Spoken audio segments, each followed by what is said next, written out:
All right, so hopefully everybody has their piece of paper with the lines drawn on it that I passed out in class. And if you're at home, I hope that you have um, either you have had a chance to print it or you have a blank piece of paper. Okay, of course, it's not going to work the way I want it to.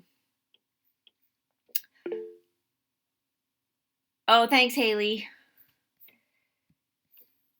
All right, so I got to figure out how best to do this so everybody can see. I guess what I'm going to do is start by just presenting what we're, talking about what we're doing, and then I will turn back on my phone camera for you guys. So, an exquisite corpse is a term that dates back to at least 1918. It's also known as exquisite cadaver or rotating corpse. So, it's an old parlor game that the surrealists invented, where people have a piece of paper that's been folded and they either write on it or draw on it and pass it around the room. And we've done this in the class, but I thought it would be kind of fun to try to do this here as a remote kind of thing. So after a while, it was adapted to mostly just drawing and collage. And how it works is usually one person draws a head and then folds it over so you can't see the head and then passes it to the next person who does a torso, which is from the neck to the belt line, and that would be in the center part of the page. And then the third or the bottom part are the legs. So it's usually like the waistband down to the feet.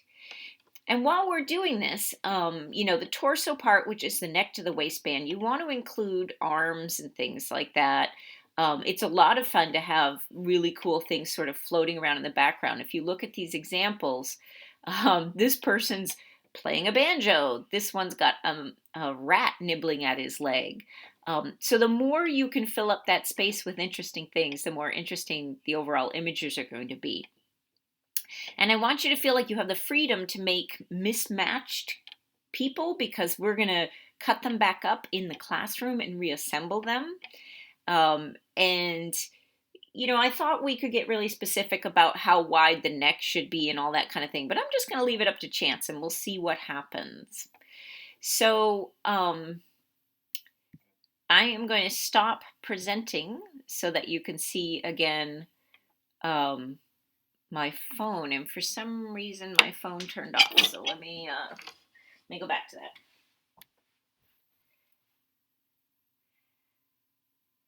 It says I have a low battery, which I don't understand because my phone is plugged in. It's just going to be one of those days.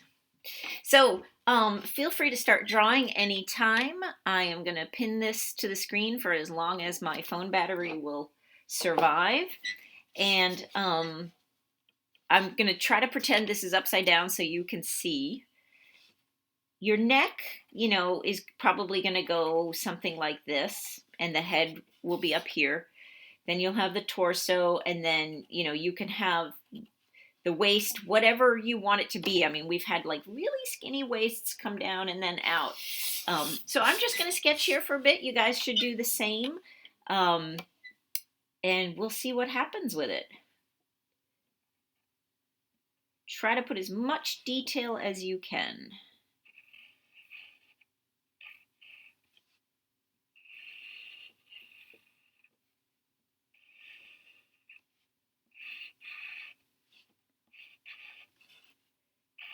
Please ask me questions as you go if you have questions.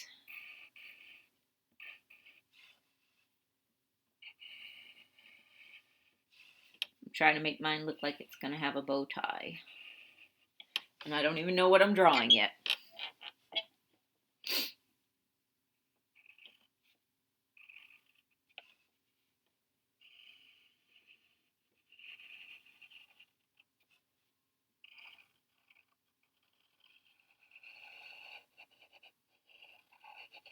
Feel free to erase, and redo as you go.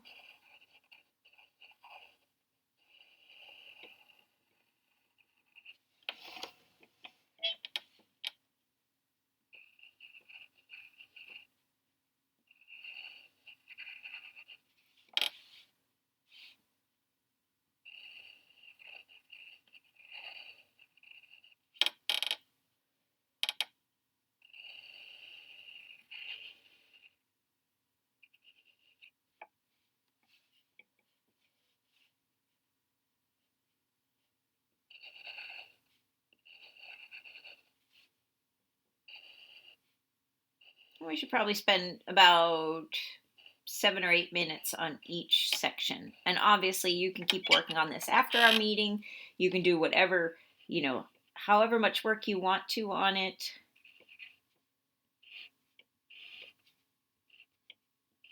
The more details, the more interesting things you have going on, probably the higher your grade will be, of course.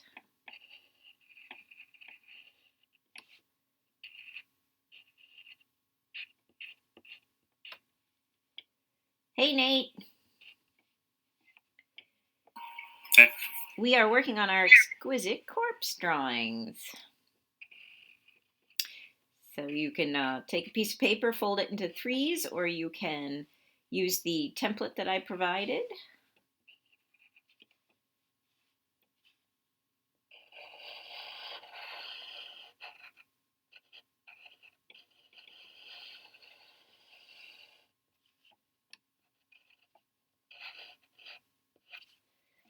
Think about all the different things you could put on something like this. How crazy can you get?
Trying to think which way the eyelashes would go.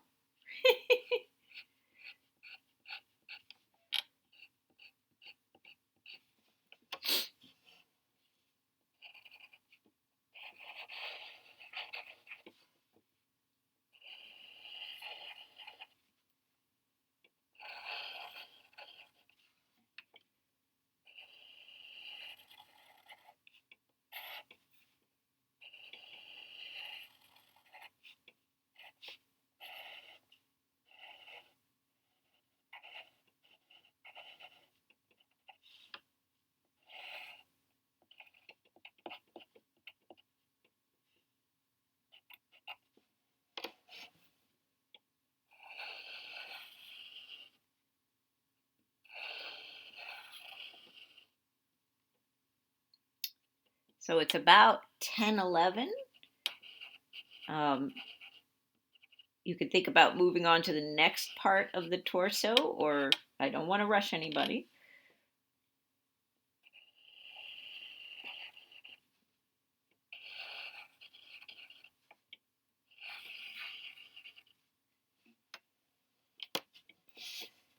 So the middle part goes from the neck, includes the shoulders, goes all the way down to sort of the torso part.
This middle section is kind of a fun place to put things sort of in the background that would be a different scene from the one above. I would probably not put like a horizon line or anything like that though, because it may conflict with the others. But if you have things floating in space, that would work.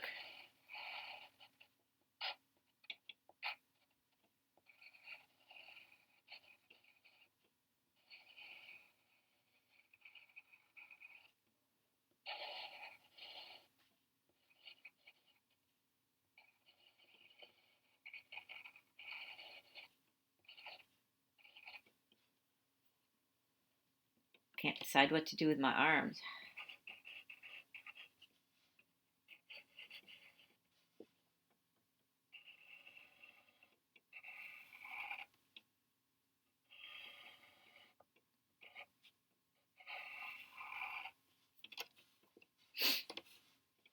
They don't have to be symmetrical.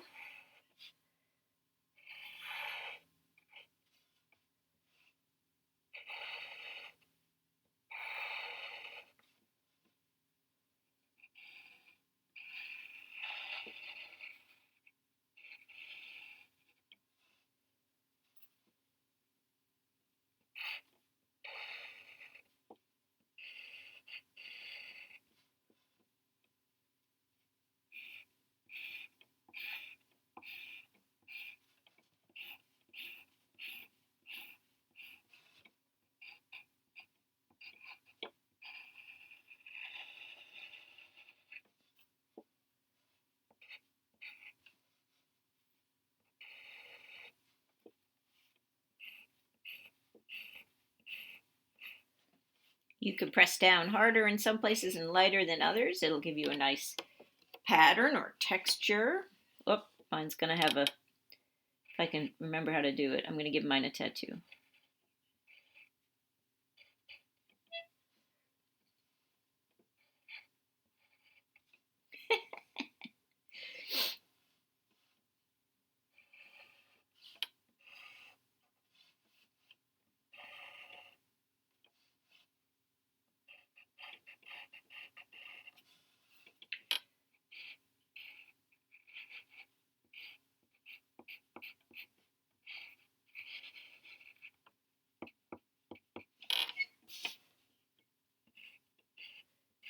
Tossing some muffins over here.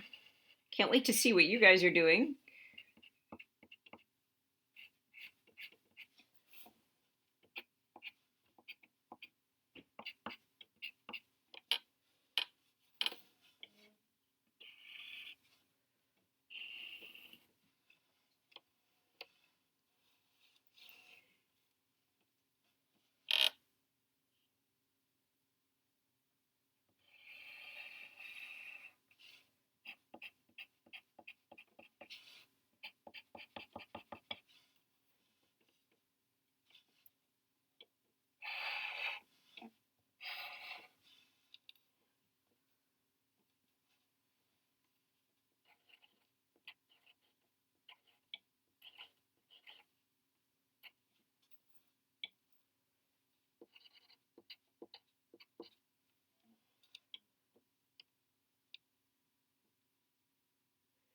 All right, anytime you're ready, start on the bottom part. Um, it goes from the waist down to the feet or flippers or anything. How is yours going to finish? How is yours going to end up?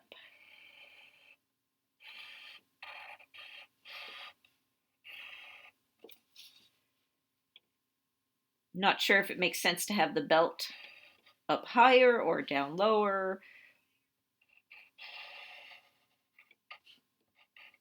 But I think traditionally the belt, if there is like a belt or a waistband or something, it's kept um, on the middle section.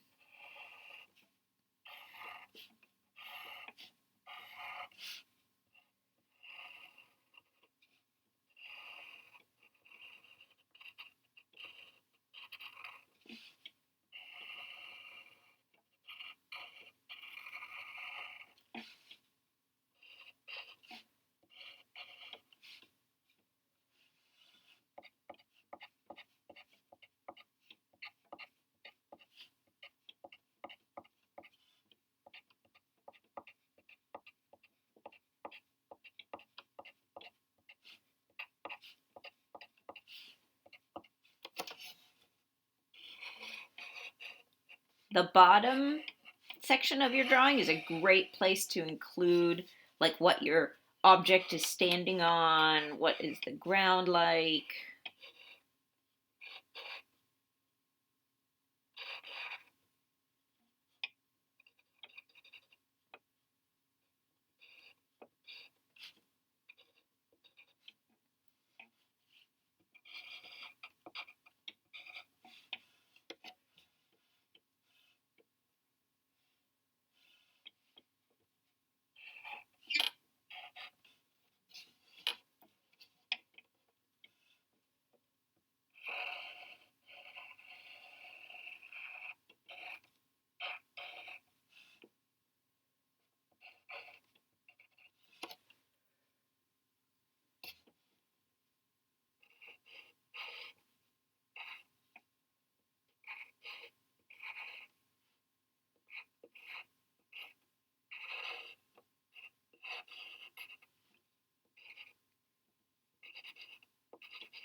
How's everybody doing?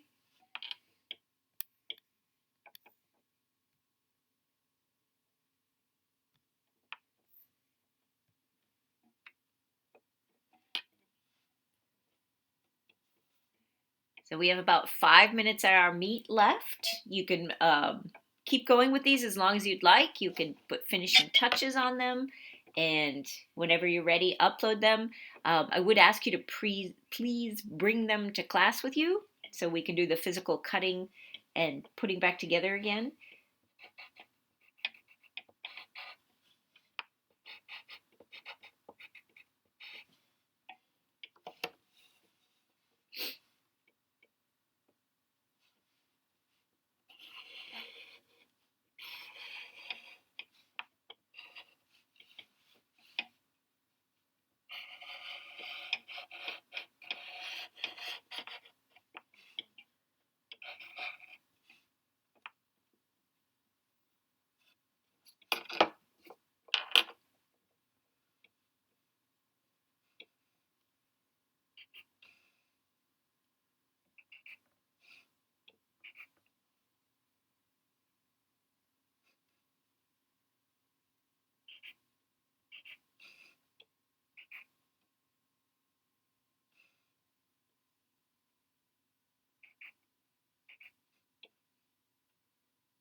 Two minutes. Any question before we sign off?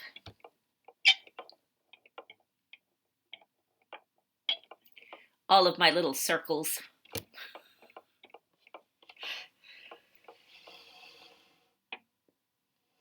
Well, I won't see you guys again before vacation, so have a wonderful vacation. Feel free to text me or email me if you have any questions about getting things caught up or anything like that. And I will post this video. Not that you guys need to see